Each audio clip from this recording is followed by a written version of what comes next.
السلام عليكم ورحمة الله وبركاته. بسم الله الرحمن الرحيم.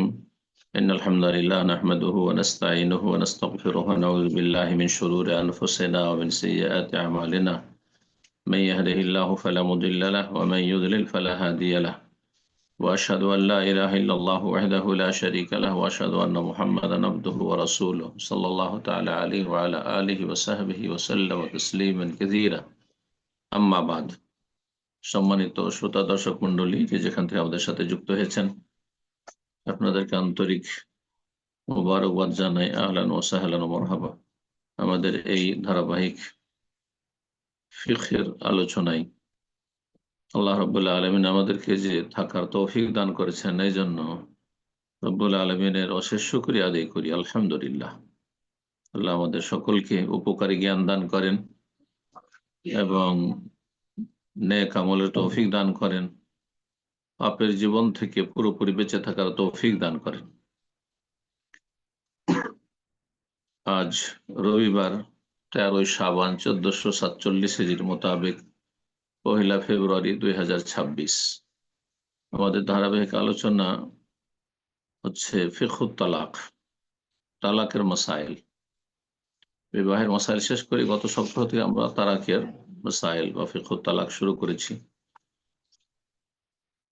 গত সপ্তাহে আমরা প্রথম শুরু করেছি, আজকে পর্ব নম্বর 2 তালাকের। আজকের বিষয়বস্তু হচ্ছে তালাকের হুকুম বা তালাকের বিধান। যে কোনো মাসলা মাসাইলের ফিকহে যখন হুকুম বলা হয়, অর্থাৎ বিধান, তার মানে পাঁচটির কোন একটি হবে। আহকাম, ফিকহি আহকাম বা ফিকহি বিধিবিধান হচ্ছে 5 প্রকারের। ওয়াজিব বা ফরজ, তার সরাসরি বিপরীত একবারে হচ্ছে হারাম, এই দুটি হয়ে গেল। আর তারপরে 3 নম্বর হচ্ছে মুস্তাহাব, মানদুব, উত্তম, তার মধ্যে সমস্ত সুন্নাত শামিল। মুস্তাহাব, তার বিপরীত হচ্ছে মাকরুহ, অপছন্দনীয়। আর মাঝামাঝি, যেটি একেবারে মাঝামাঝি, ওয়াজিব আর হারামের মাঝামাঝি, তা হচ্ছে মুবাহ, জায়েজ, করলে নেকি নেই, না করলে গুনাহ নেই। তো যখন বলবো যে তালাকের হুকুম, তালাকের বিধান, তো 5টির কোনো একটি হবে। জি, তালাক হয় বিভিন্ন পরিস্থিতিতে, সেজন্য পরিস্থিতি বিবেচনা করে তালাকের হুকুম সুনির্ধারিত হবে। তালাকের হুকুম সব সময় একটি থাকবে না, অর্থাৎ তালাক দেওয়া ওয়াজিব, এটাও সবসময় থাকবে না। তালাক দেওয়া জায়েজ, মুবাহ, এটাও থাকবে না সবসময়, কখনো থাকবে। তালাক দেওয়া কখনো মুস্তাহাব, ভালো। তালাক দেওয়া কখনো অপছন্দনীয়। তালাক দেওয়া কখনো হারাম, কখনো তালাক হারাম। জি, তাহলে 5টি হুকুমের আওতাভুক্ত হচ্ছে এই তালাক। লেখক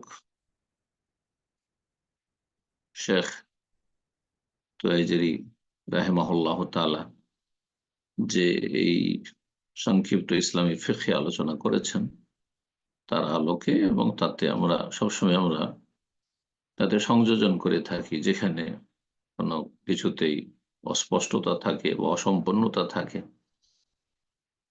কারণ যে কোনো লেখক অথবা আলোচক হোক, সব কথা সব দিক থেকে হয়তো আলোচনা করেন না। জি, আর আমরা হয়তো সে বিষয়ে প্রয়োজন মনে করছি, অথবা তিনি অতিরিক্ত এমন আলোচনা করেছেন যেটি আমরা প্রয়োজন মনে করছি না। জি, সেই জন্য আমরা আমাদের বাংলা ভাষাভাষীদের অবস্থা বুঝে আমরা আলোচনা করে থাকি। তো তালাকের হুকুম সম্পর্কে প্রথম লেখক বলছেন যে তালাক জায়েজ, ইউবাহুত তালাক, তালাক জায়েজ কখন? লিল হাজাতে, প্রয়োজন হলে। তালাকের প্রয়োজন হলে জায়েজ, আর এর বিপরীত বিনা প্রয়োজনে জায়েজ নয়। বিনা কাজে তালাক, তালাকের কোনো শারঈ কারণ নেই যাতে তালাক দেওয়া বৈধ হইতে পারে অথবা ওয়াজিব হইতে পারে বা মুস্তাহাব হইতে পারে, তার কোনোটি নেই, তাহলে তালাক দেওয়া জায়েজ নয়। বলছে তালাক জায়েজ কখন? প্রয়োজন হলে। কেমন প্রয়োজন? উদাহরণস্বরূপ বলছেন কাসুয়ে খলকিল মারা, স্ত্রীর চরিত্র যদি খারাপ হয়।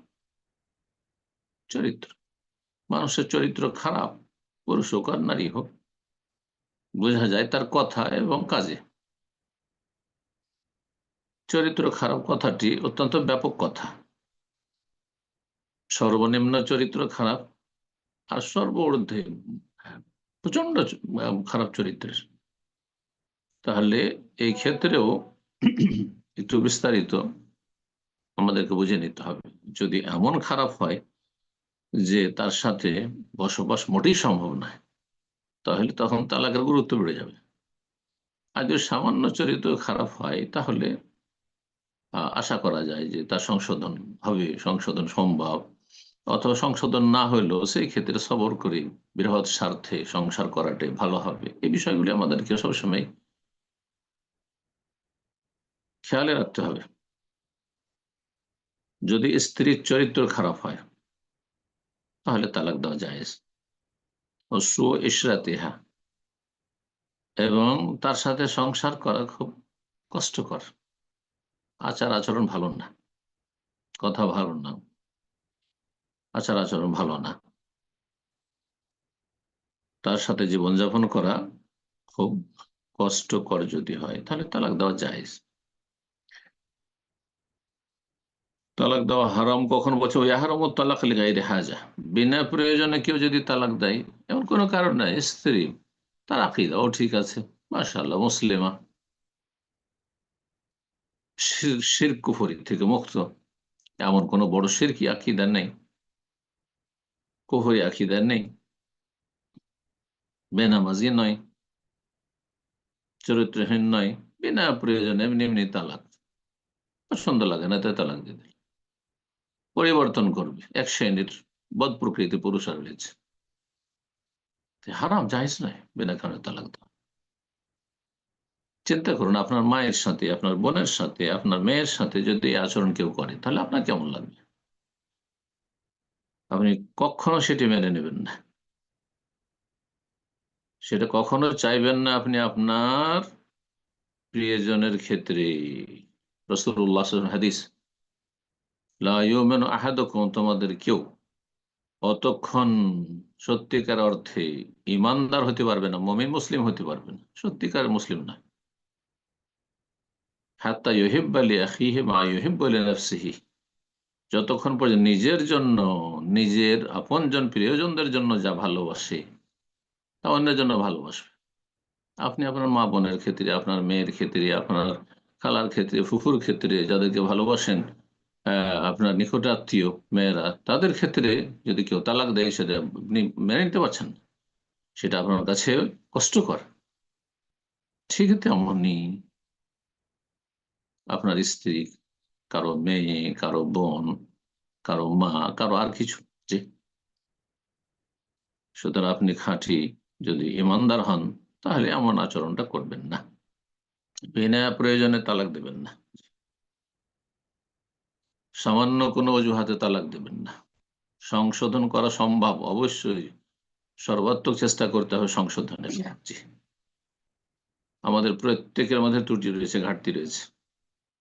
আল কামালিল্লাহি সুবহানাহু ওয়া তাআলা ওয়াহদা, একমাত্র সার্বিক দিক থেকে পূর্ণতা, এটি আল্লাহর শান, আল্লাহর গুণাবলী। জি, মানুষ মাত্রই ত্রুটি রয়েছে, কম হোক আর বেশি হোক।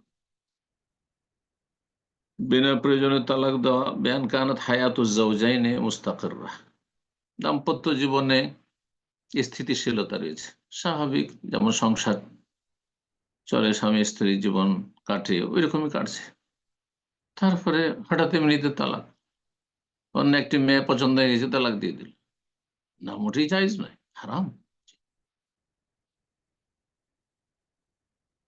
আমার মন চাইছে না, তালাক দিয়ে দিল, না, মোটেই জায়েজ নয়। আবার আমার শয়তান বসে আছে, বিনা কোনো কারণে তালাক দেবেন, এটি জায়েজ নয়।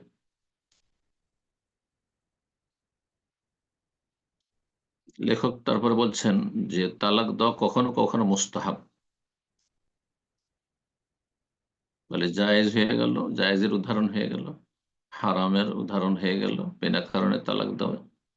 আর তালাক দেওয়া ভালো, না দিলে জায়েজ, না দিয়ে যদি সংসার করেন তাকে নিয়ে, বা তার সাথে সংসার করে, সেই পুরুষের সাথে সংসার করেন, মহিলার ক্ষেত্রে, পুরুষ মহিলা দুইজনের ক্ষেত্রে এই কথাটি প্রযোজ্য। তালাক দেওয়া মুস্তাহাব বা তালাক নেওয়া মুস্তাহাব দারুরা, জরুরি মনে হলে সেটি জরুরি হয়ে পড়েছে। কেমন বলছেন, কেমাল তাদাররাতি যাওজাতু ফিল বাকায়ে মাহু, এই পুরুষের সাথে যদি সংসার করা যায় তাহলে ক্ষতিগ্রস্ত হচ্ছে, ঠিকভাবে ভরণ পোষণ দিচ্ছে না, খোঁজ খবর নিচ্ছে না, আচার আচরণ বড় কষ্টকর, ক্ষতিগ্রস্ত হচ্ছে, মানসিক শারীরিক দিক থেকে আর্থিক দিক থেকে যদি ক্ষতিগ্রস্ত হয় কোন একজন পুরুষ, পুরুষ ক্ষতিগ্রস্ত হচ্ছে, তালাক দিতে পারে, স্ত্রী ক্ষতিগ্রস্ত হচ্ছে, তালাক নিতে পারে। জি।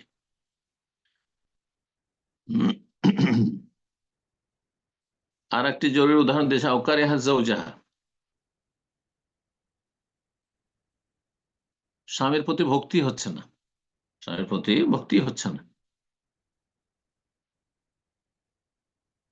কেন? বিনা কারণে নয়। হ্যাঁ, পরকীয়ায় লিপ্ত, আজকালকার জমানার ফিতনা, আল্লাহ হেফাজতুল মুসলিম নরনারীদের, এমনটা নয়, বরং বিশেষ কোন শারীরিক কারণে স্ত্রী স্বামীকে ভালোবাসতে পারছে না, ভালোবাসা আল্লাহর পক্ষ থেকে চেষ্টা করছে কিন্তু ভালোবাসতেই পারছে না, এমনটা যদি হয়, কিন্তু অবিচার না হয়, আল্লাহর ভয় ভীতি যেন সবসময় থাকে,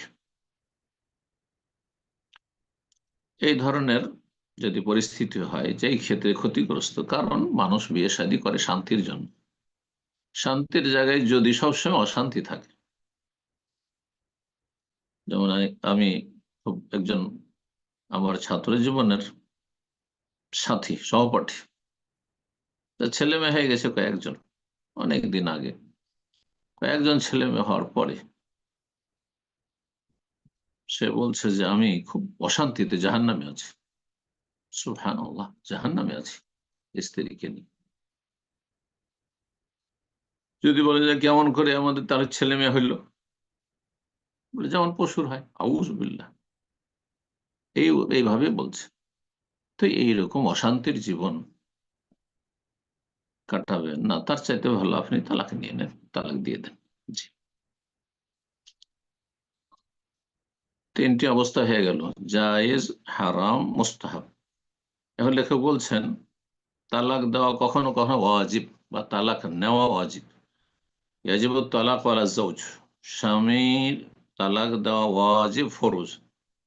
ইযা কানাত ইমরাতুহু লা তুসাল্লি, যদি তার স্ত্রী সালাত না আদায় করে, বেনামাজি, বেনামাজি স্ত্রীকে নিয়ে সংসার করা জায়েজ নাই, তালাক দেওয়া ফরজ।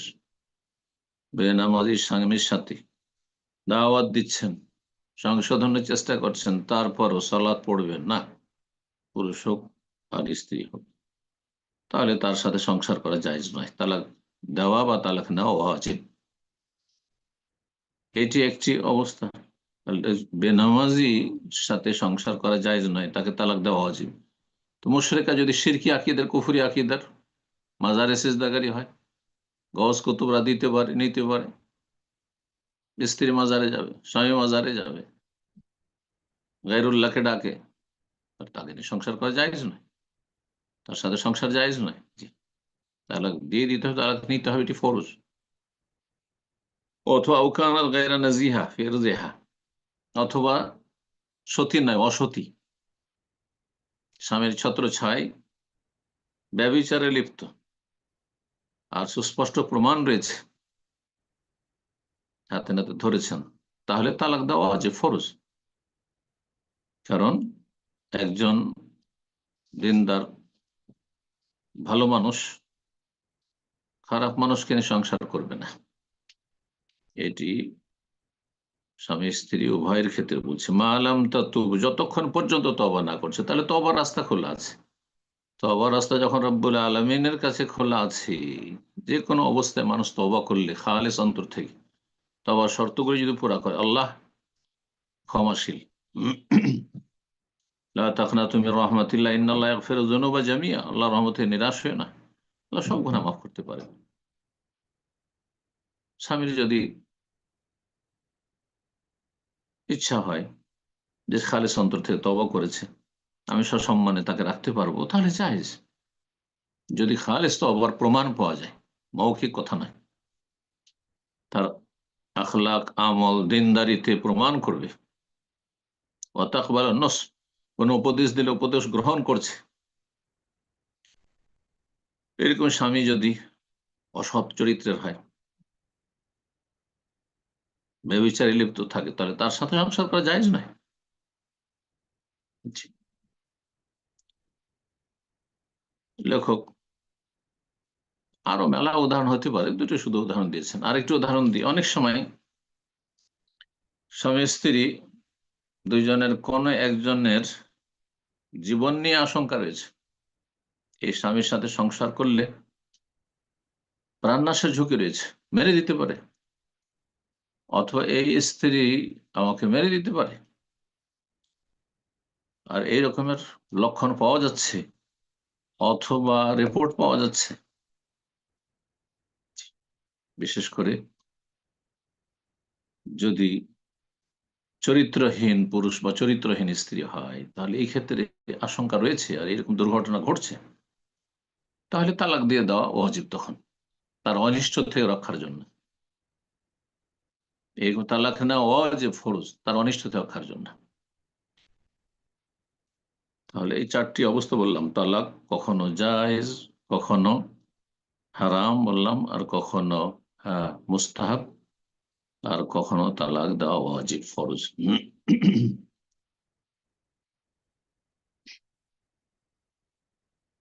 দোষ ত্রুটি সামান্য আছে, আর সংশোধন করা সম্ভব, যদিও বারবার ভুল করছে, সেই ক্ষেত্রে তালাক দেওয়া অপছন্দনীয় বলবো।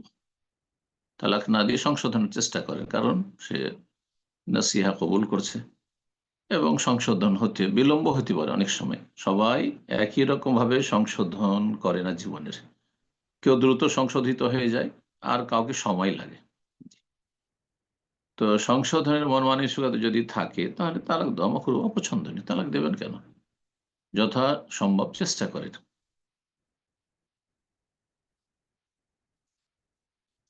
আল্লাহ রাব্বুল আলামিন সকল মুমিন মুমিনাতের ভালো করুন।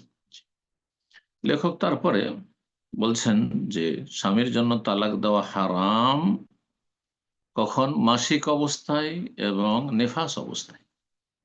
মাসিক অবস্থায় অনেকে রাগ উঠলো, তালাক দিয়ে দিল, কি অবস্থায় আছে দেখা দেখি নেই। মাসিক অবস্থায় তালাক দেওয়া হারাম তালাক, বেদই তালাক, কবিরা গুনাহ। জি, ভালো করে শুনুন। এইরকমই বাচ্চা ভূমিষ্ঠ হওয়ার পরে প্রসূতি রক্ত চলছে, নেফাস, এই অবস্থায় তালাক দেওয়া হারাম। কারণ যখন স্বামী স্ত্রী শারীরিক চাহিদা পূরণ করতে বাধাগ্রস্ত হয়, তখন স্বাভাবিক একটা দূরত্ব চলে আসতে পারে। এই দূরত্বের পরিস্থিতি হয়ে রয়েছে, কাছাকাছি হওয়ার সুযোগ নেই, সেই সময় তালাক দেবেন না। তালাক দেওয়ার কোনো রকমের অনুমতি নেই। যখন একজনের আরেকজনের দিকে পুরোপুরি চাহিদা রয়েছে এবং চাহিদা পূরণের সুযোগ সুবিধা রয়েছে, তারপরেও রাখতে পারছেন না, তাহলে সুস্থ মস্তিষ্কে চিন্তা ভাবনা করে তালাক দেওয়া, এটি হচ্ছে শরীয়তের নীতিমালা। আর হুট করে রাগ উঠলো তালাক দিয়ে দিলেন, এগুলি জাহেল মূর্খদের কাজ, মুসলিম সমাজের যারা মূর্খ তাদের কাজ এগুলি।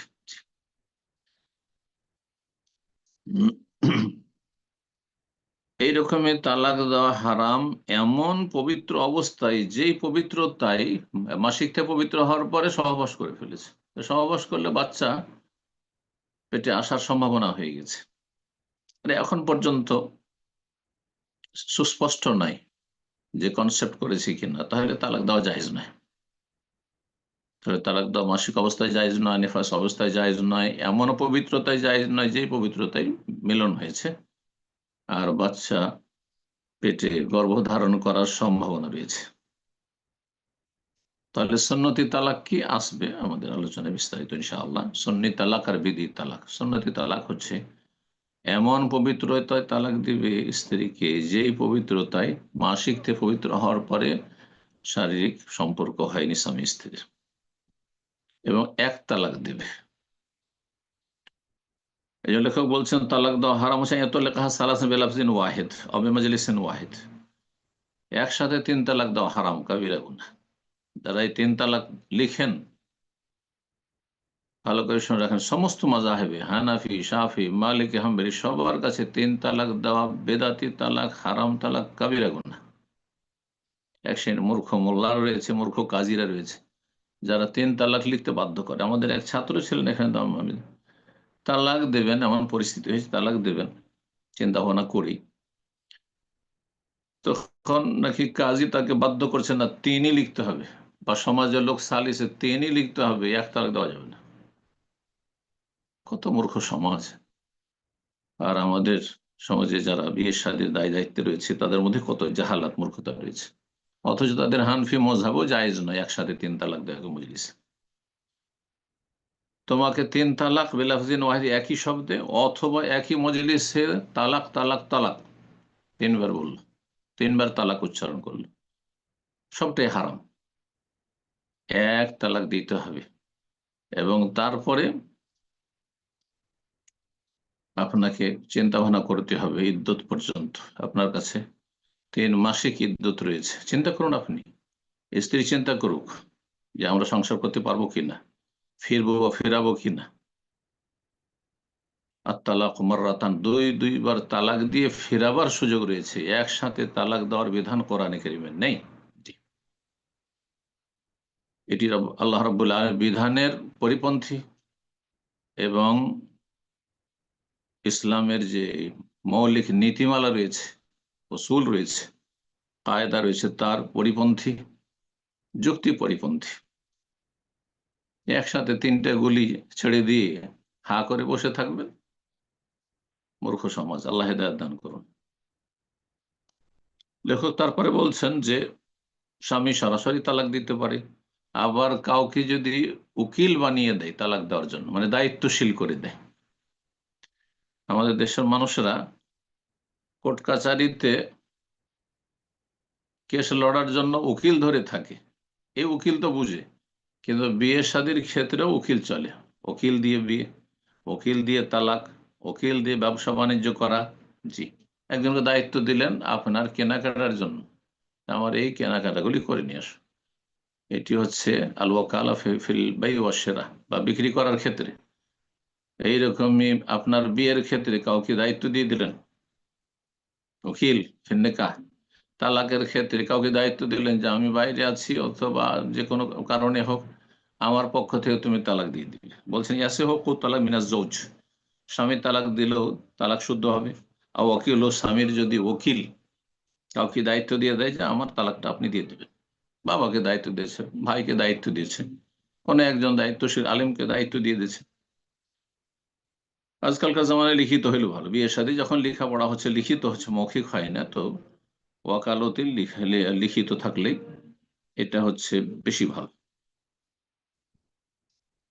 উকিল এক তালাক দিতে পারবে, কারণ এক তালাকে হচ্ছে ইসলামের বিধান। যদি তার জন্য সময় নির্ধারণ না করে, মাথা আসা যে কোনো সময়, যাকে উকিল বানিয়েছে যতক্ষণ পর্যন্ত তার ওয়াকালত ক্যান্সেল না করেছে ততক্ষণ পর্যন্ত তার তালাক দেওয়ার অধিকার আছে, সে অথরাইজ। তবে যদি তার জন্য সময় নির্ধারণ করে দেয় বা সংখ্যা নির্ধারণ করে দেয়, বলছে ইল্লা ইউআইয়ানা লাহু ওয়াক্তান ওয়া আদাদান, সংখ্যা নির্ধারণ করে দিয়েছে যে আপনি আমার পক্ষ থেকে এতবার তালাক দিতে পারবেন, তাহলে দিতে পারবে সে উকিল। যদি সময় নির্ধারণ করে এই 6 মাসের জন্য আপনাকে দায়িত্ব দিলাম, আমার পক্ষ থেকে অথরাইজ করলাম, আপনি তালাক দিতে পারবেন, তাহলে তার পারেন না।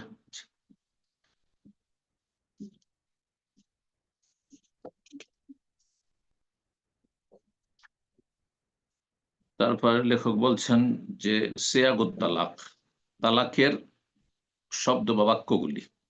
তালাকের সেগা মানে তালাকের বাক্য। তালাকের বাক্য 2 ভাগে ভাগ করেছেন ফুকাহায়ে কেরামগণ। এক হচ্ছে স্পষ্ট তালাকে সারিহ, আর একটা হচ্ছে অস্পষ্ট তালাকে কেনাই। বলছে তালাকুস সারিহ, স্পষ্ট তালাক হচ্ছে এখন বিল আলফাজ আলিয়াত লা তাহতামিলু ইল্লা তালাক, যাতে স্পষ্ট বোঝা যায় তালাক। যেমন তালাক দিয়ে দিলাম, আমাদের দেশের ভাষায় ছেড়ে দিলাম, এটিও তালাকেরই অর্থ। জি। ওয়ালা তাহতামিলু গায়রুহু, তালাক ছাড়া অন্য কোনো অর্থ বহন করে না। ছেড়ে দিলাম, এটা অন্য কোনো অর্থ বহন করে না। যেমন তাল্লাক, তোকে তোমাকে তালাক দিল, আনতে তালিক, তুমি তালাক, আনতে মুতাল্লাকা ও আলিয়াত তালাক। হম, আমার উপর তালাক ফরজ হয়ে গেছে তোমার, হ্যাঁ ফরজ আদি করলাম ইত্যাদি।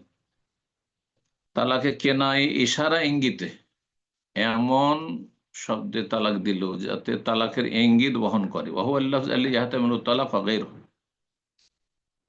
তালাকের অর্থ বহন করে, অন্য অর্থ হইতে পারে। যেমন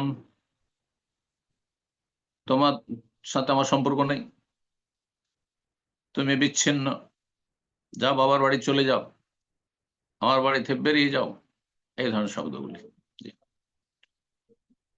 বলছেন যে স্পষ্ট ভাষায় তালাক দিলে তালাক হয়ে যাবে। তাতে কথা বলেন যে আমার ইচ্ছা ছিল না তালাক, আমি তালাক বলেছি কিন্তু না আমার মনে তো সেটা ছিল না, এইসব কথা চলবে না। ইয়াকাউ তালাক বিল্লাফজি সারি লিযুহুরি মানাহু, কারণ তার অর্থ স্পষ্ট। আম্মাল কেনায়া, যদি ইশারা ইঙ্গিত হয়, ফালা ইয়াকাউ বিহা তালাক ইল্লা বিনিয়াতিন মুকারিনা লিলাফজ, ইশারা ইঙ্গিত বহন করে তালাকের এমন শব্দ, এমন বাক্য যদি উচ্চারণ করে, তাহলে নিয়ত শর্ত। যা বাবার বাড়ি চলে যা, তোমার সাথে আমার কোনো সম্পর্ক নেই, তোমাকে জানি না চিনি না। উদ্দেশ্যটা কি? উদ্দেশ্য যদি তার এই শব্দ দিয়ে, এই বাক্য দিয়ে তালাক থাকে, তাহলে তালাক হয়ে যাবে। লেখক তারপরে বলছেন, স্ত্রীকে কেউ যদি বলে যে তুমি হারাম, আনতে আলী হারাম, তাহলে কি তালাক হয়ে যাবে? যদি সে তালাকের নিয়ত করে তাহলে তালাক হবে। কিন্তু যদি তালাকের নিয়ত না করে, সাধারণত তালাকের নিয়ত না করে হারাম তুমি, শপথ, যদি তালাকের নিয়ত না করে তাহলে সেটি শপথ হবে, কসম। আর কসমের কাফারে দিতে হবে যদি রাখতে চাই। বলছেন যদি স্ত্রীকে বলে তুমি আমার উপরে হারাম, ফালাইসা তাহরিম তালাকান, হারাম করলে তালাক হয় না। ইন্না ইয়াকুন ইয়ামিনান ফিহি কাফারাতু ইয়ামিন, ইয়ামিনান ফিহা কাফারাতু ইয়ামিন, এটি কসম বলে গণ্য হবে, তাতে কসমের কাফারা দিতে হবে। তালাকের ক্ষেত্রে হাসি রসিকতা চলবে না, যে না আমি হাসি রসিকতা করে বলেছিলাম, আমি মিছামিছি বলেছিলাম, আমি দুষ্টমি করে বলেছিলাম, এসব কথা চলবে না। সত্যি বলুক অথবা দুষ্টমি করে বলুক, হাসি রসিকতায় বলুক, যাই করুক না কেন, তালাক হয়ে যাবে। এই মর্মে রাসূলুল্লাহ হাদিস সুনান আবু দাউদ ইবনে মাজাহ রয়েছে, হাদিসটি সহিহ।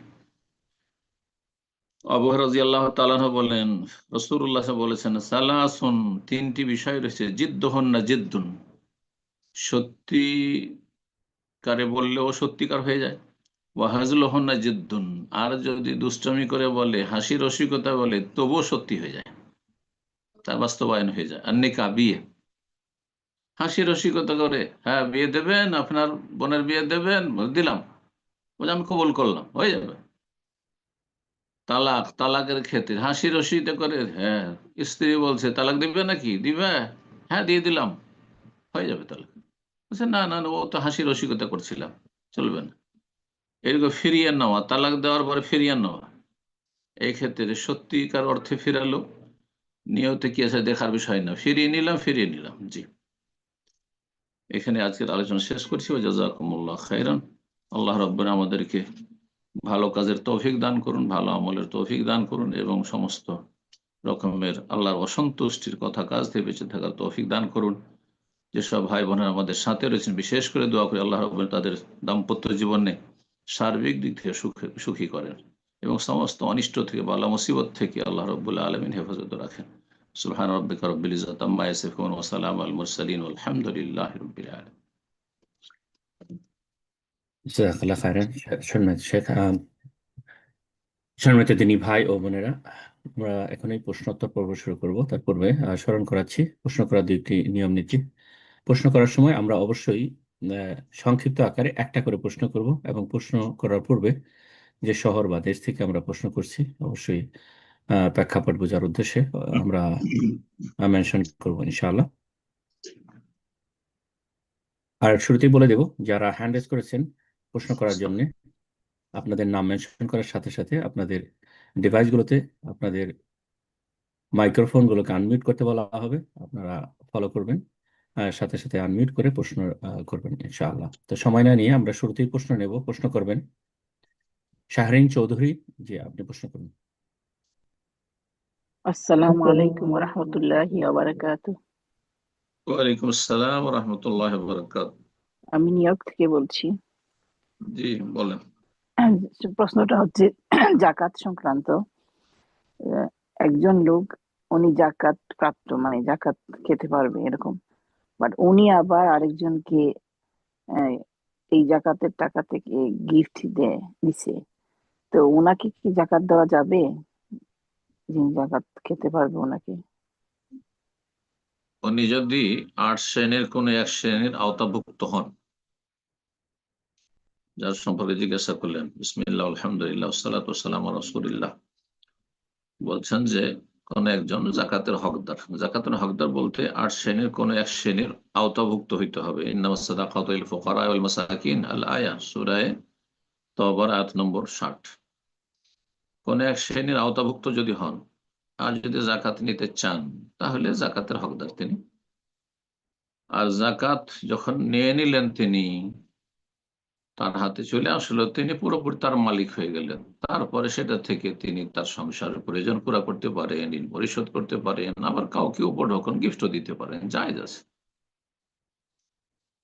কিন্তু সবকিছু চলে যাচ্ছে, শুধু গিফট দেওয়ার জন্য কেউ যে জাকাতে নেবে, এটা জায়েজ হবে না।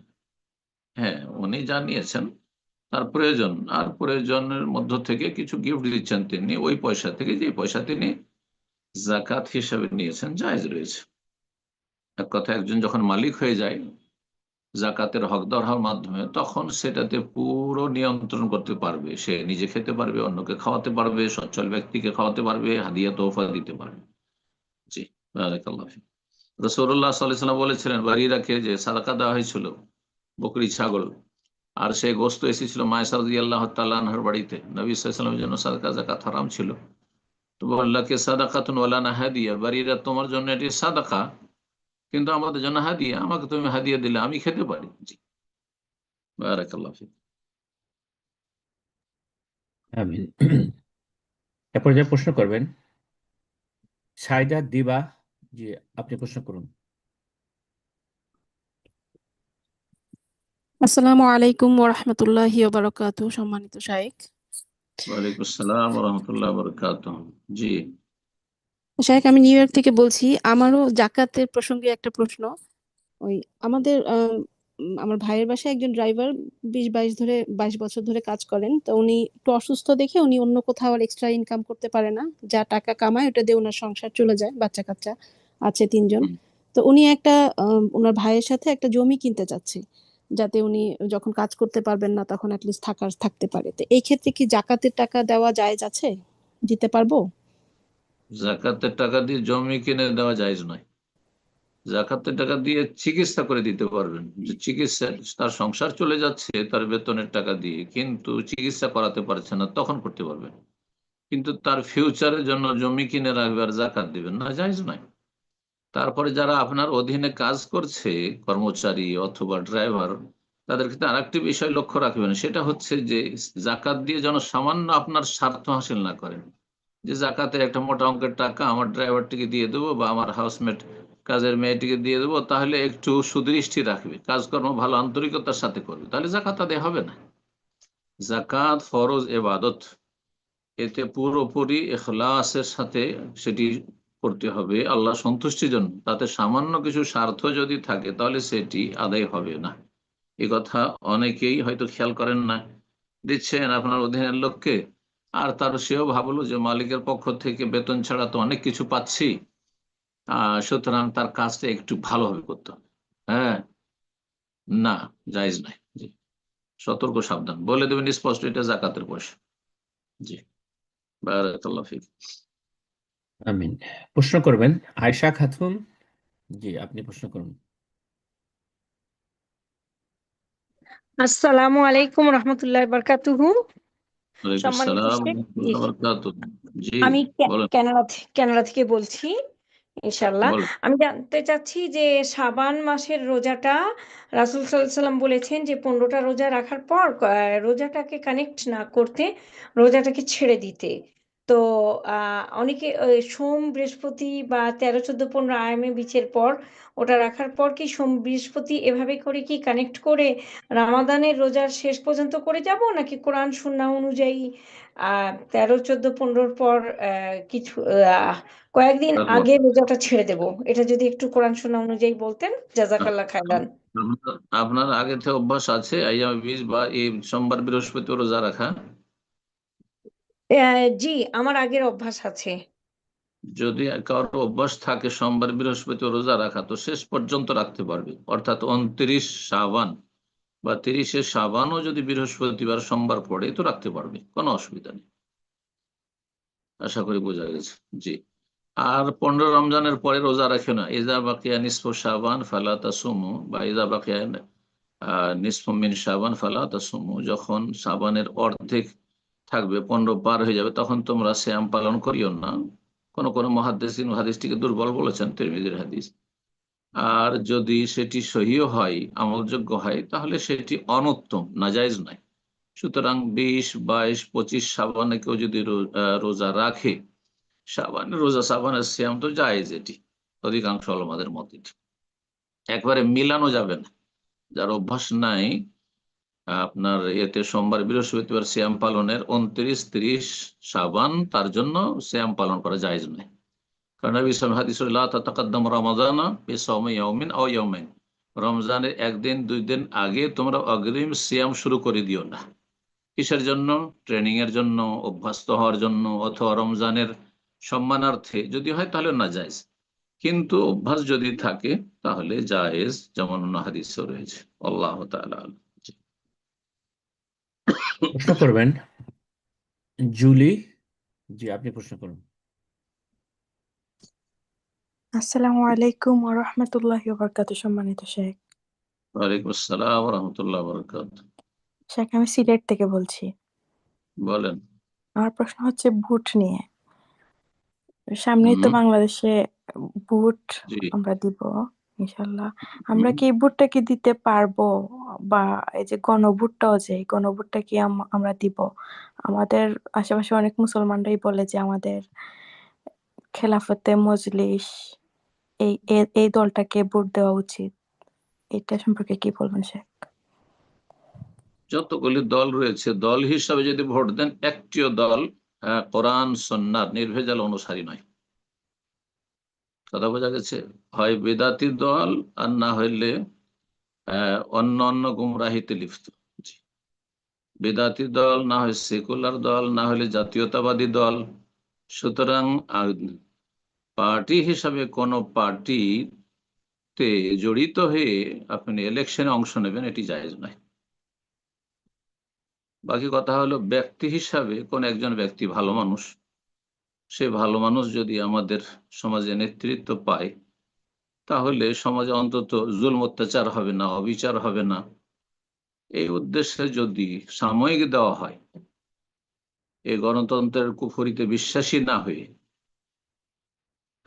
তাহলে অনেক সালাফি ওলামারাই জায়েজ বলেছেন। বিষয়টি বড়ই স্পর্শকাতর। দেশের বিজ্ঞ ওলামা কেরাম যারা সালাফি ওলামা রয়েছেন, তারা এই বিষয়টি সিদ্ধান্ত দেবেন, এটাই বেশি ভালো হবে। আল্লাহ তাআলা আ'লাম। কিন্তু যেমন যে নামগুলি বললেন, এই সমস্ত দলগুলি হয় যদি ধর্মীয় লেবাসে থাকে তাহলে সেগুলি বিদাতি দল, আর যদি ধর্মীয় লেবাসে না থাকে তো সেগুলি হচ্ছে সেকুলার বা জাতীয়তাবাদী দল। সুতরাং সেগুলিতে আপনি জড়িত হয়ে, তাদের সহযোগী হয়ে আপনি কাজ করবেন, এটি জায়েজ নয়। বারাকাল্লাহু ফিক। জাযাকাল্লাহ খাইর। এ পর্যায়ে প্রশ্ন করবেন নাহা, আপনি প্রশ্ন করুন। আসসালামু আলাইকুম। ওয়ালাইকুম আসসালাম ওয়া জি রাহমাতুল্লাহ। শায়েক, আমি জি, ঢাকা থেকে বলছি। শায়েক, বল। আমার প্রশ্নটা হচ্ছে শুবহাত আর শয়তানের সন্দেহের মধ্যে পার্থক্য কি, আর শুবহাত থেকে পরিত্রাণ পাওয়ার উপায়টা কি? শুবহাত আর শয়তানের সন্দেহের মধ্যে। শয়তানের সন্দেহ না শয়তানের ওয়াসওয়াসা? শয়তানের ওয়াসওয়াসা। ওয়াসওয়াসা কুমন্ত্রণা, আর শুবহাত মানে সংশয়, সন্দেহ। শুবহাত মানে সন্দেহ বা সংশয়, কথা বুঝতে পেরেছেন? জি। শুবহাত, হ্যাঁ, আল্লাহর দিনের কোনো বিষয়ে, আকীদার বিষয়ে, আল্লাহ পরকালের বিষয়ে, হ্যাঁ, কোরআনের বিষয়ে, রিসালাতের বিষয়ে, অথবা যে কোনো বিষয়ে, অথবা ইবাদত বন্দেগী মাসলা মাসাইলের ক্ষেত্রে সংশয়, ধর্মীয় বিষয়ে যদি সংশয়, হ্যাঁ, ইসলাম পরিপন্থী যেসব পথ মত রয়েছে, আদর্শ রয়েছে, বাতিল মতবাদ রয়েছে, সেগুলি এর ক্ষেত্রে সংশয়, যে হয়তো সেগুলি হচ্ছে সমাধান। যেমন আজকাল অনেকে মনে করে গণতন্ত্র হচ্ছে, ডেমোক্রেসি হচ্ছে সমাধান, জাতীয়তাবাদ হচ্ছে সমাধান, হ্যাঁ, পুঁজিবাদ হচ্ছে সমাধান, সমাজবাদ হচ্ছে সমাধান, ইত্যাদি ইত্যাদি। তো এই যে সংশয়গুলি, এগুলিকে বলা হয় শুবহাত, শুবহাতের রোগ।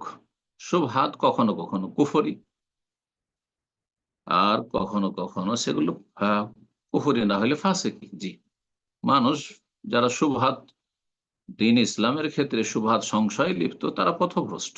নাসাল্লাহ সালামত ওয়াল আফিয়া। আর শয়তানের ওয়াসওয়াসা মানে শয়তান মনে যদি খারাপ কথা জাগায়, খারাপ কথা জাগছে, খারাপ, সেটি আকীদার বিষয়ে, আল্লাহ সম্পর্কে, পরকাল সম্পর্কে খারাপ কথা আসছে, মনে জাগছে, ভেসে উঠছে, অথবা দ্বীনে ইসলামের মাসলা মাসাইলের ক্ষেত্রে, বিষয়ের ক্ষেত্রে, অথবা পাপাচারে লিপ্ত হওয়ার ক্ষেত্রে, পাপের দিকে মন বাড়ছে, পাপের কথা মনে হচ্ছে, পাপ ভালো লাগছে, হারাম রোজগার ভালো লাগছে, ইত্যাদি শয়তানের ওয়াসওয়াসা। এগুলো শয়তানের ওয়াসওয়াসা মানে শয়তানের কুমন্ত্রণা। এই সমস্ত অনিষ্টের কেউ সম্মুখীন যদি হয়, তাহলে আল্লাহর কাছে আশ্রয় কামনা করবে, আল্লাহর কাছে আশ্রয় কামনা করবে।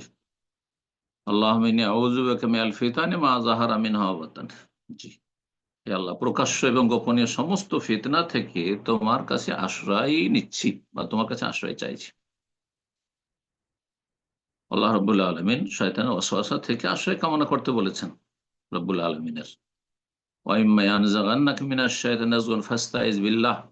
যদি শয়তানের পক্ষ থেকে কোনো রকমের ওয়াসওয়াসা কুমন্ত্রণা আসে, মনে খারাপ কথা জেগে উঠে, তাহলে ফাস্তাইজ বিল্লাহ, আল্লাহর কাছে আশ্রয় কামনা করো, যে আল্লাহ তুমি রক্ষা করো। আউযু বিল্লাহ, আউযু বিল্লাহি মিনাশ শাইতানির রাজিম, শয়তানের অনিষ্ট থেকে, দুনিয়ার সমস্ত রকমের ফিতনা, সমস্ত রকমের অনিষ্ট থেকে। জি, আউযু মিন শাররি মা খালাক, আল্লাহ তোমার সৃষ্টির অনিষ্ট থেকে আশ্রয় কামনা করছি। আল্লাহুম্মা ইন্নী আউযু বিকা মিন শাররি কুল্লি যি শারর, সমস্ত খারাপের, সমস্ত মন্দের অনিষ্ট থেকে আশ্রয় কামনা করছি, ইত্যাদি। নিজের ভাষায় আল্লাহর কাছে আশ্রয় চাইবেন। আর যেসব হাদিসে ইস্তেআজা, আশ্রয় কামনার দোয়া রয়েছে, সেগুলি পাঠ করবেন। আর সংশয় সন্দেহতে বেঁচে থাকার জন্য, সংশয় সন্দেহের চিকিৎসা হচ্ছে কোরআন সুন্নাহর গভীর জ্ঞান।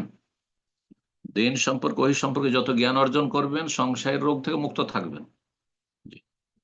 আর শাহওয়াত, কুপ্রবৃত্তির যদি রোগে কেউ আক্রান্ত থাকে, তাহলে তাকওয়া, নেক আমলের মাধ্যমে, জি, নেক আমলের মাধ্যমে আপনি আপনার শাহওয়াত, কুপ্রবৃত্তির রোগ থেকে মুক্তি লাভ করবেন। ইলমের মাধ্যমে শুবহাত, সংশয়ের রোগ থেকে আপনি মুক্তি লাভ করবেন। আল্লাহুম্মা ইন্নী আসআলুকা ইলমান নাফিআ ওয়া আমালান মুতাকাব্বালা, আর আল্লাহর সন্তুষ্টিমূলক আমলের মাধ্যমে আপনি শাহওয়াত, কুপ্রবৃত্তি রোগ থেকে মুক্তি লাভ করবেন। এই দুটো চিকিৎসা, ইলম এবং আমল চিকিৎসা শাহওয়াত এবং শুবহাতের রোগের। আল্লাহ রাব্বুল আলামিন আমাদেরকে হেফাজত করুন। আমিন। এ পর্যায়ে প্রশ্ন করবেন উম্মু আহনাব। জি, আপনি প্রশ্ন করুন। আসসালামু আলাইকুম রহমতুল্লাহি ওয়া বারাকাতুহু। ওয়ালাইকুম শায়েখ, আমি আসসালাম ঢাকা থেকে ওয়া বলছিলাম। বারাকাতুহু। জি, বলেন। আমার একটা প্রশ্ন হলো যে কোনো পর্দানসীন মহিলা তার স্বামী নিকটাত্মীয়র মানে আহ, বিবাহের ক্ষেত্রে, যেখানে কিনা আপনার ফ্রি মিক্সিং আছে বা বাদ্যবাজনাও আছে, মানে মানে অত বেশি দিনদার না, যে ফ্যামিলি গুলোতে যেরকম ভাবে বিয়ে শাদী গুলো হয় আর কি, অনুষ্ঠান করে, আহ, গায়ে হলুদ করে, এটা সেটা করে, তো সে যদি সেটাকে টোটালি মানে উপস্থিত হতে না চায়, সেক্ষেত্রে ফ্যামিলি যদি জোরাজুরি করে যে ঠিক আছে আপনি আসেন, আপনি এসে উপস্থিত হবেন না, আপনি আলাদা থাকবেন, আপনি আলাদা রুমে থাকবেন, বাচ্চা কাচ্চা নিয়ে আপনি উপস্থিত হন, অনেক জোরাজুরি করে। সেক্ষেত্রে মানে ওই পর্দানশীল মহিলাটা কিভাবে বাচ্চাকে এবং নিজেকে ওই ফিতনা থেকে রক্ষা করবে, বা তার উত্তরটা কি হওয়া উচিত, কি ধরনের অবস্থান তার হওয়া উচিত? জাযাকাল্লাহ যাবে না, খাইরান। যেখানে ফ্রি মিক্সিং রয়েছে বিবাহ শাদীর অনুষ্ঠানে বা যে কোনো অনুষ্ঠানে, অথবা সেখানে আহ, আহ, গান বাজনা হবে, এক কথা ইসলাম বিরোধী কোনো কিছু হবে, আর সেটা আপনি বন্ধ করতে পারছেন না, তাহলে সেখানে অংশ নেওয়া জায়েজ নয়। যদি তারা আপনার খুব হিতাকাঙ্ক্ষী হয় আর আপনার প্রিয়জন হয়, আপনাকে চাই যে আপনি সেখানে উপস্থিত হন, তাহলে বলবে যে পাপগুলি বন্ধ করে দাও, আমি চলে আসছি। আপনার মাধ্যমে আল্লাহ যদি সেখানে সেই মজলিসকে বা সেই অনুষ্ঠানকে পাপ মুক্ত করে, এটি বড় পাওয়া এবং আল্লাহ সন্তুষ্টির কাজ, তাহলে যাবেন। আর যদি না আমরা পাপ করতে থাকবো, আপনি ঘরে লুকিয়ে থাকেন, তাহলে তো আপনি দুর্বল। হ্যাঁ, ইসলাম দুর্বল বাতিলের কাছে, না, কখনো যাবেন না সেখানে। জি, কখনো যাবেন না। আল্লাহ হেদায়েত দান করুন, আল্লাহ হেফাজত করুন। কারো কথা শুনবেন না, স্বামীর কথা শুনবেন না সেখানে। জি। প্রশ্ন করবেন আম, সাইম, আপনি প্রশ্ন করুন। আসসালামু আলাইকুম শাহেক, বাংলাদেশ থেকে বলছিলাম। ওয়ালাইকুম আসসালাম রহমতুল্লাহ বরকাত। জি। এক প্রশ্ন হচ্ছে যে শহরে থাকলে তো মসজিদ গুলোতে যে ইমামরা নামাজ পড়ায় তাদের তেলাওয়াত শুদ্ধ, কিন্তু গ্রামের যখন বাসায় যাই তখন যে আগের মুরব্বীরা নামাজ পড়ায় তারা হচ্ছে দুই হা একই মতো পড়ে এবং ওলা দলিন একবার যার মতো জল্লিন পড়ে দেয়। সেক্ষেত্রে তাদের পিছনে তো নামাজ পড়বো না, তো 5 ওয়াক্ত নামাজে কি ঘরে পড়বো নাকি জোহর এবং আসর তাদের পিছনে পড়তে পারবো? ঘরে পড়ার পরামর্শ দেব না, সেখানে গিয়ে আপনি আপনার ভূমিকা থাকা উচিত। গিয়ে আপনি তাদেরকে শেখান, কোরআন শেখান, অথবা তাদের বলেন যে আমি নামাজটা পড়িয়ে দিই। হুম, নামাজটা আমি পড়িয়ে দিই যদি আপনি ভালো তেলাওয়াত জানেন। আর আপনি আপনি নিজেও ভালো জানেন না আর তাদের পিছনে পড়বেন না, তো আপনার নিজের নামাজটাও তো চিন্তা করতে হবে। অনেক ভাইরা এরকম আছেন যে নিজে হয়তো ভাবছেন যে ও জল্লিন পড়ে দিল তো বড় ভুল করে দিল, হা, হা আর হাই পার্থক্য করছে না, বড় ভুল করে দিল, কিন্তু নিজেই হয়তো শুদ্ধ পড়তে জানেন না। তাহলে আপনি ঘরে পড়বেন, ওইটা আবার কেমন হবে? ওটা তো একই অবস্থা। কথা বুঝতে পারছেন? তো ওদের ভালোভাবে বলবেন যে আহ, আপনারা, ঠিক আছে, আমি নামাজটা পড়ি, যদি দায়িত্ব ভালো। যেমন আমরা অনেক সময় দেখেছি যে বাইরের বেশি শিক্ষিত মানুষ আসলে আমাদের গ্রামাঞ্চলের ইমামরা তাকে এগিয়ে দেয় যে আপনি নামাজটা পড়িয়ে দেন বা তুমি নামাজটা পড়ো। মাদ্রাসার ছাত্র যখন ছিলাম, আমাদের মসজিদের ইমাম তো আছেই, কিন্তু সে ইমাম আত্মীয় স্বজন তারা তারা আমাদেরকে দিয়ে নামাজ পড়িয়ে নিত। জি। কিন্তু আমরা যখন থাকলাম না, তারাই পড়াইতো। তো এরকমটা হলে অসুবিধা নেই। আর আপনি ঘরে নামাজ পড়বেন, তারা ভুল পড়ে, সেই জন্য এটা ঠিক হবে না। তারপরে ভুলগুলি কি ধরনের? এমন ভুল যে লাহানে জালি, এমন ভুল যাতে অর্থ একবারে পাল্টে যাচ্ছে। আর সূরা ফাতিহাতে ভুল, অন্য সূরায় নয়, সূরা ফাতিহাতে ভুল, তাহলে জায়েজ নয় ইবতিদা। কিন্তু অন্য অন্য সূরায় ভুল, সূরা ফাতিহাটা মোটামুটি শুদ্ধই পড়ছে, অন্য সূরায় ভুল, অন্য সূরা পড়া সুন্নাত, ভুল করলো আপনাকে তার পিছনে সালাত পড়তে হবে। বারাকাল্লাহ ফিক। আমিন। প্রশ্ন করবেন উম্মে হালিমা, জি আপনি প্রশ্ন করুন। আসসালামু আলাইকুম রহমতুল্লাহ বারাকাতু। সম্মানিত শায়েখ, আমি আমেরিকা থেকে বলছি। জি, বলেন। জি, অ্যাডমিন ভাইদেরকে একটু রিকোয়েস্ট করতে চাচ্ছি, দয়া করে অনেক সময় তাড়াতাড়ি মানে মিউট হয়ে যায়, প্রশ্নটা অনেক সময় কমপ্লিট সম্ভব হয় না, যেহেতু আমরা অনেক কষ্ট করে লাইনে থাকি, আলহামদুলিল্লাহ সুযোগ পাই। তো শায়েখ, আমার প্রশ্ন আজকে 3 কুলের সূরার যে আমল এটা সম্পর্কে। আহ, যে আলহামদুলিল্লাহ আমরা জানি যে সকাল সন্ধ্যা 3 কুলের পড়ার যে আমলগুলো সেটা, এবং রাতের বেলা ঘুমানোর আগে রাসূল সাল্লাল্লাহু আলাইহি ওয়াসাল্লাম 3 কুল পরে হাতে ফু দিয়ে যে শরীর মাসে করতেন, এবং উনার মৃত্যুর আগের যন্ত্রণা কমানোর জন্য উনি আয়েশা রাদিয়াল্লাহু আনহাকে এটা বলেছিলেন। তো এই ঘটনাগুলাকে দলিল হিসেবে নিয়ে আমরা কি এটা নিয়মিতভাবে করতে পারি কিনা? যেমন প্রায়ই বিশেষ করে আমি শারীরিক ও মানসিকভাবে খুবই অস্থিরতার ভিতর থাকি। সেটা হয়তো বয়সের কারণে, জি, এবং মানে পড়তে বসলে বসতে পারি না, কনসেন্ট্রেশন রাখতে পারি না, প্রচুর ভুল হচ্ছে, ভুলে থাক বা যাচ্ছি, আহ, ডাক্তার হয়তো ওইভাবে কোনো রোগ পাচ্ছে না, কিন্তু মানে অলমোস্ট বেডে থাকতে হচ্ছে। তো এইগুলাকে কি আমি দিনের ভিতরে হয়তো 3-4 বারও এরকম অস্থিরতা কাজ করতেছে, তো আমরা কি এইভাবে যখন খারাপ লাগতেছে আমি 3 কুল পরে হাতে ফু দিয়ে শরীরটা মাসা করে নিতে পারবো যে যন্ত্রণা কমার জন্য বা কিছু? অথবা এখানে আমরা আয়াতুল কুরসিও অ্যাড করতে পারবো কিনা, লাইক প্রোটেক্টিভ হিসেবে? এটা কিভাবে একটু দয়া করে যদি বলতেন যে 3 কুলের সার্বিক মানে অ্যাপ্লাইটা কিভাবে আমরা করতে পারি আর কি। জাযাকাল্লাহ ভাইরা। বারাকাল্লাহ ফিক। এখন যদি আপনি অসুস্থ থাকেন, সে মানসিক শারীরিক যে কোনো অসুস্থতা থাকে, সেই অসুস্থতায় যদি আপনি একাধিকবার সূরা ইখলাস ফালাক নাস এগুলি পড়ে আপনি রুকিয়া করেন, তাহলে তো ঠিক আছে, তাহলে ঠিক আছে, অসুবিধা নেই। জরুরি নয় যে সকাল সন্ধ্যায় শুধু পড়তে হবে আর ঘুমের সময় পড়তে হবে আর অন্য সময় পড়তে হবে না, এমন কথা নেই। বুঝতে পেরেছেন? পড়তে পারবেন দিনে 2বার 3বার 4বারও যদি হয়, অসুবিধা নেই, পড়তে পারবেন আর রুকিয়া করতে পারবেন। কিন্তু পারবেন না কোনটা, যেটা হচ্ছে যে আমি অগ্রিম কিসের জন্য, নিজের প্রোটেকশনের জন্য। না, অনেক ভাই বোনেরা এই ধরনের কাজ করেন, বাচ্চাদেরকে নিয়ে ডেলি রুকিয়া করেন, সকাল সন্ধ্যার জিকির আজকার পড়ে ছেলে মেয়েকে রুকিয়া করেন। এটা জায়েজ নয়, কারণ নবী সাল্লাল্লাহু আলাইহি ওয়াসাল্লাম সাহাবায়ে কেরাম এমনটা করেননি। সকাল সন্ধ্যার জিকির গুলি দিয়ে ছেলে মেয়েকে রুকিয়া করবেন এমনিতে, অথচ আপনার ছেলে মেয়ে সুস্থ আছে। বুঝতে পেরেছেন? কারণ মানুষ যখন সুস্থ থাকে তারপরেও যখন তার ভ্রম হয় যে কি জানি আমি অসুস্থ হয়ে যাবো, কি জানি কারো কুদৃষ্টি না লেগে যায়, না লেগে যায়, অস্বস্থা তখন কি হয়ে যায়, সেটা সব প্রকট হয়ে যায়, শক্ত হয়ে যায়। যার ফলে হয় কি যে তখন সেটা একটা রোগে দাঁড়িয়ে যায়। জি, তো এমনটা যাতে না হয়। বাকি কথা হলো যে আপনি যেমনটা বললেন, আল্লাহ শফা দান করুন, আল্লাহ মারাদান আমারাদ মুসলিমিন। আপনি একাধিকবার দিনে সূরা ইখলাস ফালাক নাস পড়তে পারবেন। আপনি যদি মনে করেন রুকিয়া, গোটা কোরআনে কারিমে রুকিয়া, সুতরাং আয়াতুল কুরসি পড়েও আমি রুকিয়া করবো, তাও করতে পারবেন, কোনো অসুবিধা নেই। আল্লাহ তাআলা আলাম। জাযাকাল্লাহ খায়ের। প্রশ্ন করবেন এমডি সাদাত উবাইদ, আপনি প্রশ্ন করুন।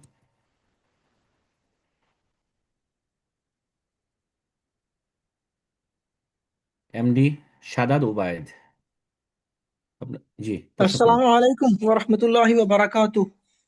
ওয়ালাইকুম আসসালাম ওয়া রাহমাতুল্লাহি ওয়া বারাকাতুহু। শায়েখ, আমি জার্মানি থেকে বলছি। আমার বলেন। প্রশ্ন ছিল, আহ, জি। যদি কেউ জাকাতের নেশাবটা স্বর্ণ স্বর্ণ দিয়ে ধরে, রূপার দাম না ধরে স্বর্ণের দাম ধরে, এবং হুম, বলে যে না, আমার উপর জাকাত ফরজ না। যদি রূপার হুম, দাম হিসাব করা হয় তাহলে তার উপর জাকাত ফরজ হয়ে যায়। হুম, সে স্বর্ণের নেশাব হিসাব করে এবং বলে যে হুম, আমার উপর জাকাত ফরজ না, তো সে জাকাত গ্রহণ করে অন্যের কাছ থেকে। তো এই হুম। আমলটা কি রকম হলো? এই ব্যাপারে যদি একটু বলতেন। তার নেশাবে না পৌঁছলেই জাকাত গ্রহণ করতে পারবে, এই ফতোয়া করতে পেল? এটা তো কোন না, আলেম বলে? মানে মানে তার 1 বছর অতিক্রান্ত হয়ে যায়, ওটা ঠিক আছে, কিন্তু হুম, রূপার হিসাবে হলে তো বাংলাদেশি টাকায় 50,000 টাকা হলেই জাকাত, এই 50,000 টাকার সমপরিমাণ 1 বছর অতিক্রম করলে তো জাকাত ফরজ হয়ে যায়, যদি রূপার নেশাব ধরে। আর যদি স্বর্ণের নেশাব ধরে তাহলে তো 10 লক্ষ টাকা 1 বছর অতিক্রান্ত করা লাগে। ও স্বর্ণের হিসাব ধরে বলে যে আমার উপর জাকাত ফরজ হয় নাই। সাধারণ মানুষ না বিজ্ঞ কোন আলেম? না, সাধারণ মানুষ এবং সাধারণ আলেমদের মানুষ, সাথে। জি, জি, সাধারণ জি, জি। মানুষের জন্য জায়েজ নয় যে নিজের ফতোয়া সুবিধা মতো নিজেই চয়েস করে নেবে, এটি জায়েজ নয়। কোনো বিজ্ঞ আলেমের যদি সেটা ফতোয়া থাকে আর সে ফতোয়া অনুযায়ী সে ফতোয়া দেয় বা নিজে আমল করে, তাহলে সে রবের কাছে সেই ঝুঁকি নিয়ে প্রস্তুত থাকবে যে আমার এই ফতোয়া যদি ভুল হয়, তাহলে রবের কাছে আসামের কাঠগড়ায় হাজির হব, সে জবাবদিহিতা করবে রবের কাছে। এবং তার ফতোয়া শুনে কেউ যদি বিভ্রান্ত হয় আর ভুল কাজ করে আর ফরজ তরককারী হয়ে আল্লাহর কাছে হাজির হয়, তো তাদের গুনহার বোঝাগুলি উঠাবে। কিন্তু একজন পাবলিকের এই অধিকার নেই। কথা বোঝা গেছে না? আর সঠিক মাসআলা হচ্ছে যে কাগজের নোট, কাগজের নোট চাঁদির টাকার এগনিস্টে এসেছে। টাকার যে ইতিহাস, কাগজের নোটের ইতিহাস সেটা প্রমাণ করে। সারা পৃথিবীতে রূপার টাকাই ছিল, স্বর্ণের টাকা কোথাও পৃথিবীতে চলতো না। সীমিত আকারে শুধু ছিল, সীমিত আকারে দিনার ছিল, স্বর্ণ মুদ্রা। সুতরাং টাকা পয়সার জন্য গোল্ডকে, স্বর্ণকে নিসাব ধরা এটি জায়েজ নয়, ভুল ফতুয়া। এটি সুবিধাবাদীদের ফতোয়া, এটি গুমরাহদের ফতোয়া। আল্লাহ হেদায়েত দান করুন। জি, জাযাকুমুল্লাহ খাইর। বারাকাল্লাহ ফিক। প্রশ্ন করবেন মোহাম্মদ শাহিন আলম। জি, আপনি প্রশ্ন করুন।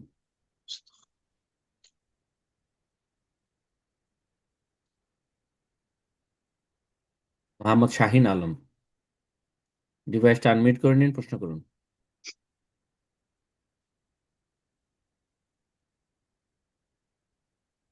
এ পর্যায়ে প্রশ্ন করবেন ইমার ইব্রাহিম। জি, আপনি প্রশ্ন করুন।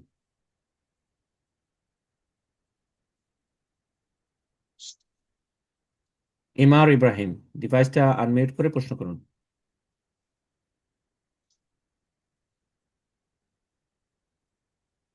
প্রশ্ন করবেন রাজিকুল এসকে। জি, আপনি প্রশ্ন করুন। আসসালামু আলাইকুম ওয়া রাহমাতুল্লাহি ওয়া বারাকাতুহু। ওয়ালাইকুম আসসালাম ওয়া রাহমাতুল্লাহি ওয়া বারাকাতুহু। কেমন আছেন? জি, আলহামদুলিল্লাহ। বলেন প্রশ্ন। আমি মুর্শিদাবাদ থেকে বলছি। মাশাআল্লাহ, বলেন প্রশ্ন। আমাদের ইন্ডিয়ার ট্রেনের টিকিটের বিষয়ে একটু বলছিলাম। হুম তা আমাদের ইন্ডিয়ার ভিতরে আমাদের মতন আম পাবলিক যারা ট্রেনের টিকিট কাটে, তৎকাল টিকিট কাটে যারা, তারা কিন্তু হুম আমাদের মতন ছেলেরা অনেক জনাই ব্যবসা করে এই টিকিটের বিষয়গুলা। টিকিট গুলা কাটে, মোবাইলে টিকিট কাটে, কেউ কম্পিউটার টিকিট কাটে। তো বিভিন্ন বিভিন্ন রেটে সরকার থেকে হয়তো 800 টাকা টিকিট হয়, তো তারা হয়তো 1600 টাকা 2000 টাকা এইভাবে রেট ছাড়ে। তারা ভাবে যে আমরা এটা ব্যবসা করি। তো হুম এটা সরকার থেকে যথেষ্ট আমাদের তো পরিষেবা দেওয়ার জন্য কাউন্টার আছে।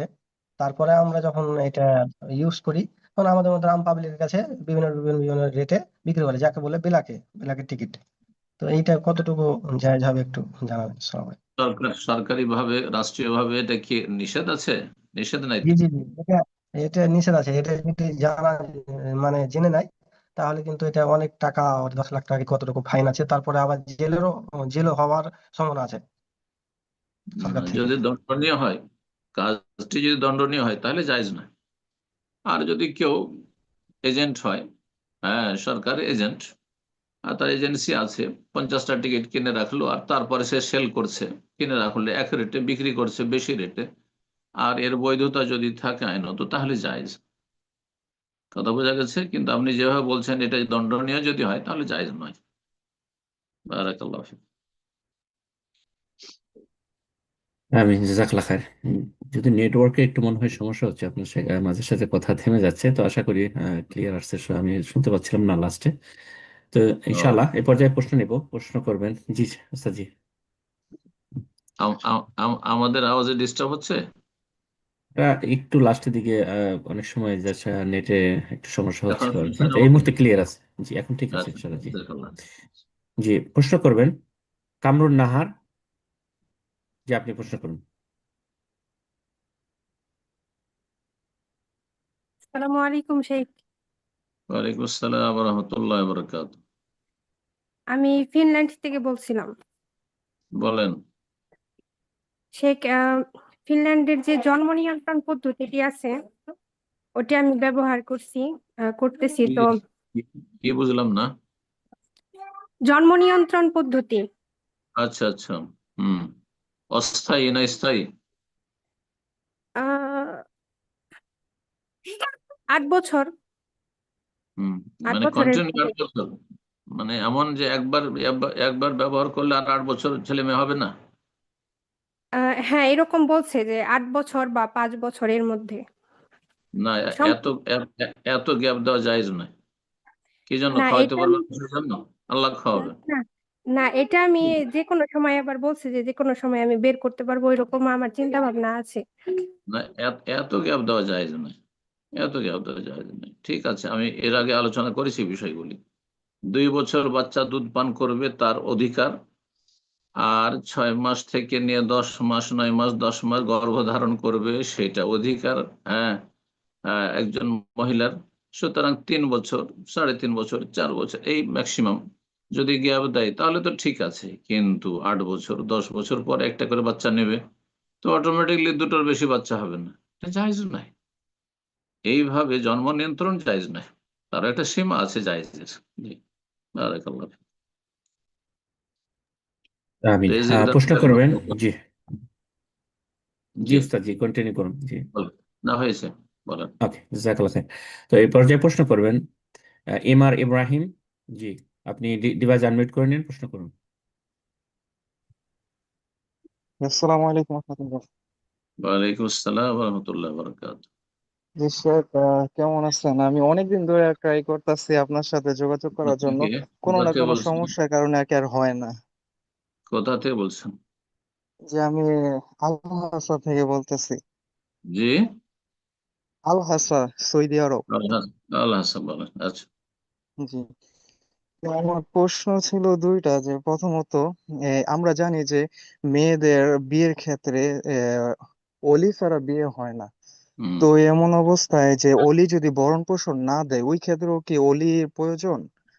ধরেন ডিভোর্স হয়ে গেছে কিন্তু ভরণ পোষণ দেয় না, এমনি যোগাযোগ হয় কিন্তু ভরণ পোষণ আর কি দেয় না। হ্যাঁ, তারপরে অলি তারপরে ভরণ পোষণ দশ অলি দ্বিতীয়, হওয়ার জন্য ভরণ পোষণ শর্ত নয়। ভাই হয়তো আহ, অলি, বাবা, বাবা না ভাই, বাবা বেঁচে আছেন, জি বাবা, বাবা। বাবা দেন না, জাহেল, বাবার উপর ফরজ, গুনাহগার, সে কাবিরা গুনাহ করবে। যে তালাক প্রাপ্তা মুতাল্লাকা, তালাক প্রাপ্তাকে যে ভরণ পোষণ দিবে না যে বাবা, বিধবাকে যে ভরণ জি পোষণ দেবে যে বাবা, সে জাহেল জালেম। ইন্নাহু কানা যালুমান জাহুলা, তার উপর ফরজ কিয়ামতের দিনে জাহান্নামে যেতে হবে। জি, আল্লাহ হিদায়াত দান জি, করুন। এমন তো অবস্থায়ও মানে অলি নামাজি, থাকবেই। নামাজি না বেনামাজি?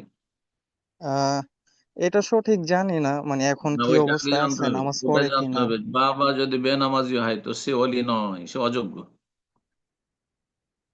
জি কথা বোঝা গেছে? নাস্তিক জি হয়, সেকুলার হয়, হ্যাঁ কাফের হয়, হ্যাঁ মুরতাদ হয়, তাহলে সে অলি না। অন্য কেউ, যে নামাজি, হুম, ভাই নামাজি, চাচা নামাজি, সে অলি হবে। জি। জি।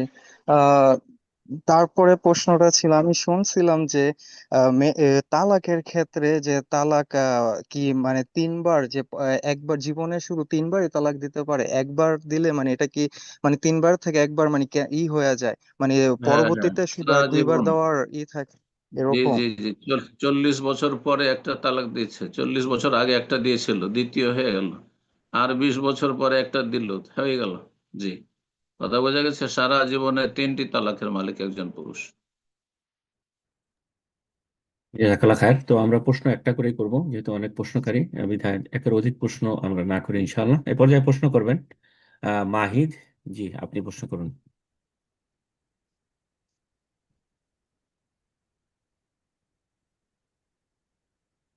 জি, আপনার ডিভাইস আসসালামু আনমিউট আলাইকুম। হয়েছে, প্রশ্ন করুন। জি ওয়ালাইকুম আসসালাম ওয়া রাহমাতুল্লাহি ওয়া বারাকাতুহু।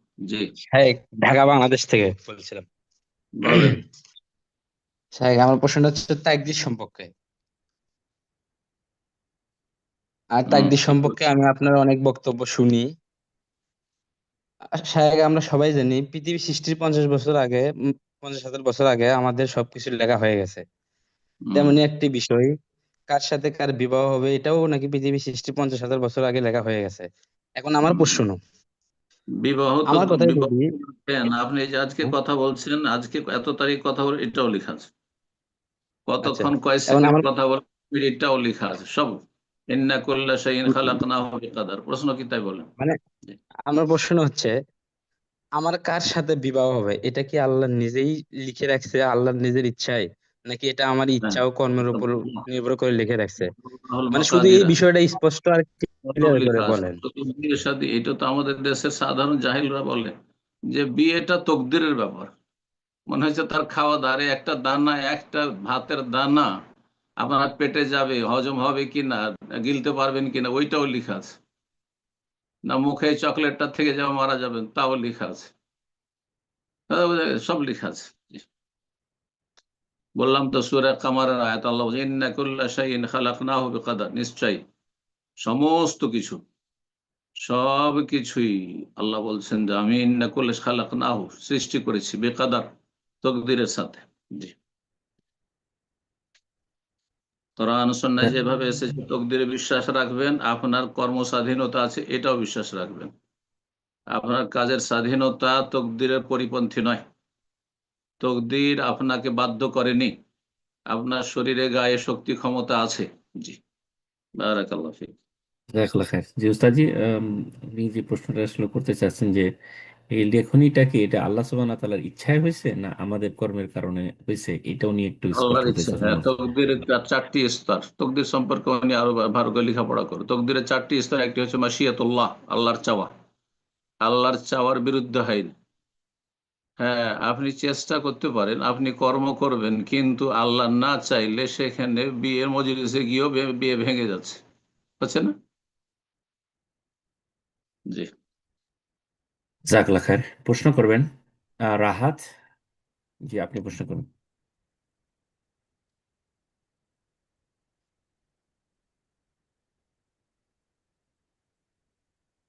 কি রাহাত, আপনার ডিভাইসটা আনমিউট করে নিন, প্রশ্ন করুন।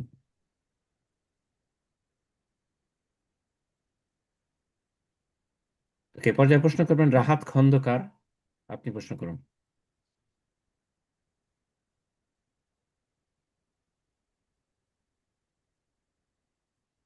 রাহাত খন্দকার, মাইক্রোফোনটা আনমিউট করে নিন, প্রশ্ন করুন।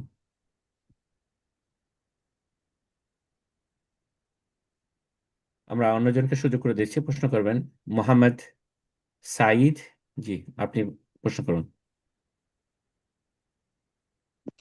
আসসালামু আলাইকুম শাহেক। ওয়ালাইকুম আসসালাম ওয়া রাহমাতুল্লাহি ওয়া বারাকাতুহু। জি। শাহেক, আমি প্রশ্ন করার আগে আপনাকে একটা কথা বলতে চাই যে আসলে আপনি যে প্রথমে দ্বারাজটা দিলেন ওইটা তো প্রায় ধরতে গেলে 10টা 30, মানে বাংলাদেশের সময়, আমি বাংলাদেশ থেকে বলছি, হুম 10টা 30 হয়ে গেছে প্রায়। এখন অনেক দেরি হয়ে যাচ্ছে, মানে প্রতিদিন তো অনেক কষ্ট হয়, মানে অনেক দেরি হয়ে যাচ্ছে আমাদের, মানে প্রশ্নটা হুম করতে পারি না, মানে অনেক দেরি হয়ে যায়। আমার আসলে 10:30টার মধ্যে আমরা শুয়ে যাই। এখন হুম। এই দ্বারসটা প্রায় 11টা 40, প্রায় 12টার কাছাকাছি হয়ে যাচ্ছে, ওইটা কি একটু আগে করা যায় না? ইনশাআল্লাহ রমজান পরে আমরা আসর পরে করে দিতে পারবো, কারণ আমাদের সারা পৃথিবীর সাথে সময় মিলাতে গিয়ে হচ্ছে না। আপনার ওখানে রাত্রে 11টা হয়ে যাচ্ছে, কিন্তু আমাদের আমেরিকা কানাডার ভাইদের এখন হয়তো 10টা 11টা হচ্ছে। ওরা তো সকালে 9টায় ঘুমিয়ে থাকে।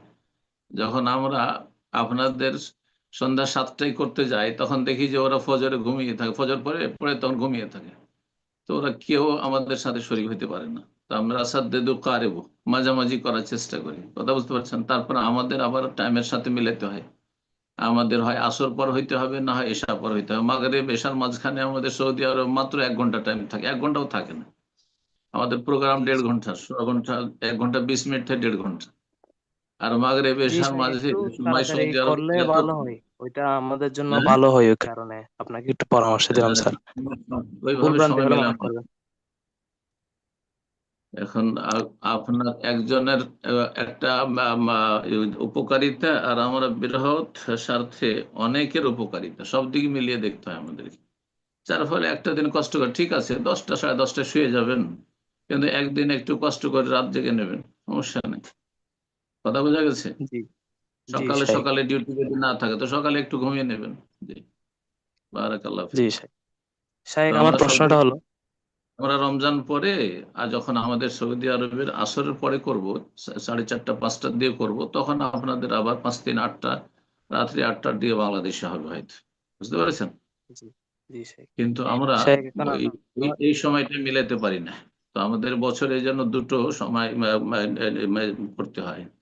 এই রমজান পর্যন্ত আমরা এইভাবে চালাবো, তারপরে রমজান পরে আবার আমরা আসর পরে হয়তো চলে আসবো ইনশাআল্লাহ সৌদি আরবের। জি বারাকাল্লাহ ফিক। শাহেক, আপনি আমার জানেন যে প্রশ্নটা হলো, আমাদের সব দেশের লোকেরা থাকেন। জি,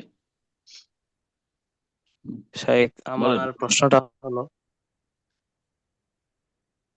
আমার প্রশ্নটা হলো আসলে আমাদের আশেপাশে অনেক মতবাদের মানুষজন আছে, কিন্তু এখন আমরা যুবক বয়সে তো বুঝছি না যে কোন মতবাদটা আসলে সঠিক। আমরা তো হাদিস বিশারদ না যে হাদিস সবগুলো যে জানবো। তো এখন জি। আমাদেরকে কোন দিকে যাওয়াটা আমাদের জন্য উচিত হবে? কোন কোন মতামতের লোকেরা আছে, 2 4টা নাম বলেন, তখন বলে দিচ্ছি। এই যে মনে করেন আহলে সুন্নাত ওয়াল জামাত আছে, কিছু আবার আহলে খুব সুন্নাত জামাত বলতে মিথ্যাবাদ কোন আছে। আহলে সুন্নাত? ওই মাজারপন্থী আহলে সুন্নাত ওয়াল জামাত? আবার আহলে জি সুন্নাত বাংলাদেশ, ভারত, পাকিস্তানে 2 রকম আছে। একটা তৌহিদ সুন্নাহর অনুসারী আহলে সুন্নাত ওয়াল জামাত, একটা হচ্ছে মাজার ভক্ত আহলে সুন্নাত ওয়াল জামাত। তা আপনি কোন সুন্নির কথা বলছেন? মাজার ভক্ত আহলে সুন্নাত ওয়াল জামাতের কথা বলছিলাম শাইখ। এটা বড় শিরকি আকীদায় লিপ্ত, নাসাল্লাহ সালামাত ওয়াল আফিয়া। তাদের থেকে পুরোপুরি বেঁচে থাকবেন ফরজ। জি, আর বাকি বলেন, আর কি আছে? এই মনে করেন দেওবন্দ আছে, দেওবন্দ কওমি আকীদার কিছু মানুষ আছে। এদের মধ্যে বহু বিদাত আছে, সুফিইজম আছে। জি, জি, তো তাদের তরিকা এখন থেকে জি শাইখ, এখন আমি আসলে কোন আকীদা অনুযায়ী জীবন যাপন করব? আর কোন তরিকা আছে বলেন দু একটা। আপনার আশেপাশে না বলছেন, তো আশেপাশে আর কি আছে বলেন। আশেপাশে এই দুটোই মূলত এই দুইটাই মূলত মানে বিশেষ করে প্রচলিত। এখন দুইটির মধ্যে কোনটাতে যাওয়া আমার জন্য বিশেষ করে। মওদুদি ভক্তরা নেই, জামাত ইসলামের জি লোকেরা নেই? আছে, আছে, জি আছে, মানে ক্ষমতায় যাওয়া বলছে। জি আছে, আছে, অনেক আছে। এটাও ইসলামের রাজনৈতিক ব্যাখ্যা। তাদের থেকে বেঁচে থাকবেন। যদি জি, সরল তো এখন পথে আমরা আসলে কোন পথে যাওয়াটা আমাদের জন্য উত্তম হবে? থাকবেন। ফাতাজিলিল ফিরাকা কুল্লাহা, এই সমস্ত ফিরকা থেকে বেঁচে থাকবেন, কোরআন সুন্নাহর অনুসারী হবেন। জি, আহলুল হাদিস সালাফিদের সাথে থাকবেন যেখানে থাকেন। বারাকাল্লাহু ফিক। জাযাকাল্লাহ খায়ের উস্তাদজি। আজকে অনেক সময় হয়ে গেল, তো আশা জি, করা যে এখানে শেষ করা যাক। আজকে আর প্রশ্ন না নিই, ইনশাআল্লাহ দোয়া করে শেষ করে দেন ইনশাআল্লাহ। বাকি যারা হয়তো হ্যান্ড রেজ করেছেন, প্রশ্ন করতে পারলেন না সময়ের অভাবে, ইনশাআল্লাহ আগামী সপ্তাহে তাদের প্রশ্নগুলো আমরা নেব ইনশাআল্লাহ। জাযাকাল্লাহ খায়ের। ঠিক আছে, জাযাকুমুল্লাহ খায়ের, বারাকাল্লাহু ফিক। আল্লাহ রাব্বুল আলামিনের কাছে দোয়া করি, আল্লাহ রাব্বুল আমাদেরকে উপকারী জ্ঞান দান করেন, নেক আমলে তৌফিক দান করেন, এবং সমস্ত রকমের বিভ্রান্তি থেকে, গুমরাহি থেকে, অনিষ্ট থেকে আল্লাহ বেঁচে থাকার তৌফিক দান করেন, বাঁচিয়ে রাখেন। ربنا آتنا في الدنيا حسنة وفي الآخرة حسنة وقنا عذاب النار. ربنا ظلمنا أنفسنا وإن لم تغفر لنا وترحمنا لنكونن من الخاسرين. ربنا هب لنا من أزواجنا وذرياتنا قرة أعين واجعلنا للمتقين إماما. وصلى الله وسلم على نبينا محمد وعلى آله وصحبه أجمعين.